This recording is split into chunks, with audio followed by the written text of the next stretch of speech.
Hey guys, so I'm not sure how I feel about this. I'm going to do my October wrap-up and my November TBR a little bit differently than I normally do. I'm a little nervous about it. So I'm just going to show you the books that I went ahead and reviewed on my channel.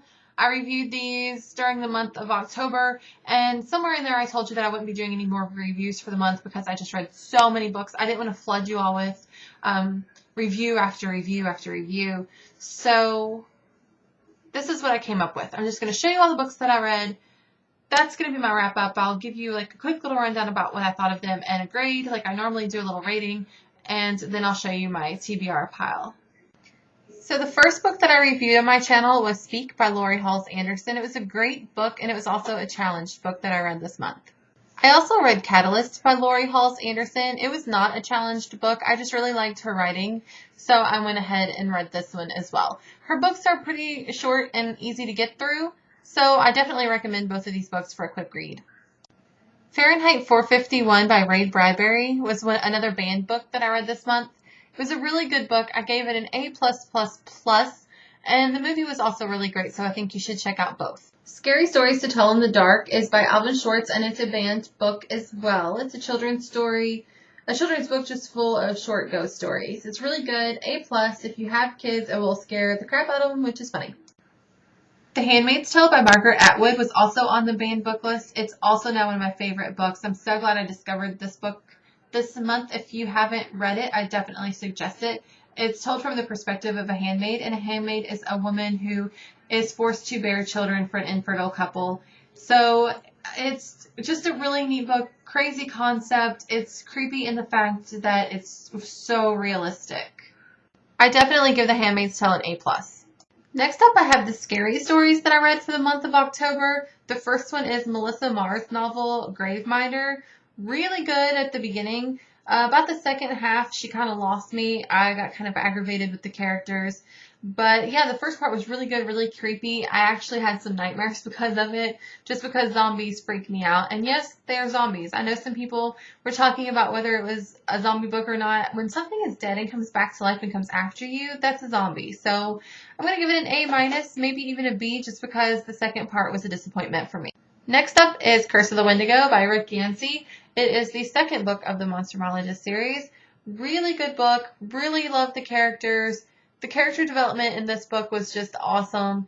I just really liked this one. This is probably not better than the Monstermologist, but I still really liked it. I'm looking forward to reading the third book. I give it an A++, off the charts, plus, and some little gold stars even.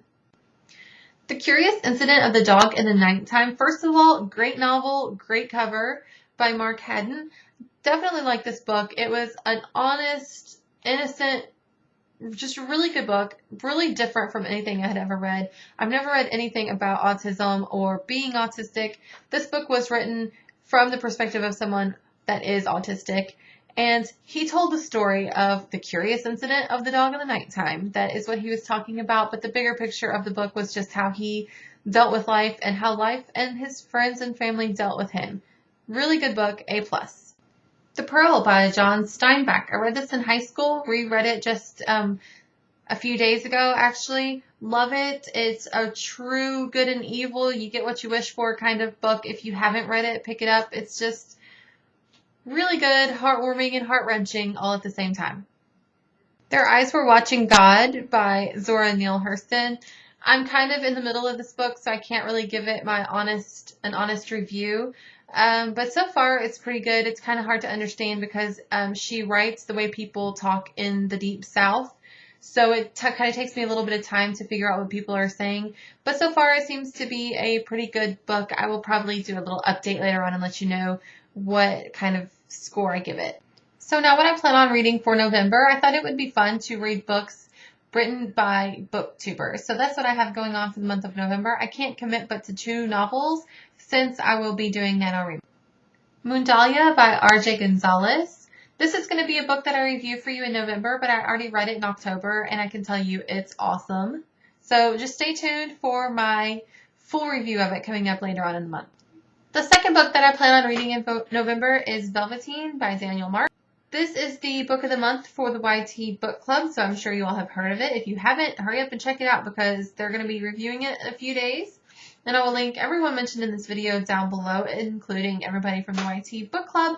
I hope you all enjoyed this video. I'm sorry it's a little bit different, but it's the best way that I could think of to get all my books out there to you all without driving you crazy. So have a good night, guys.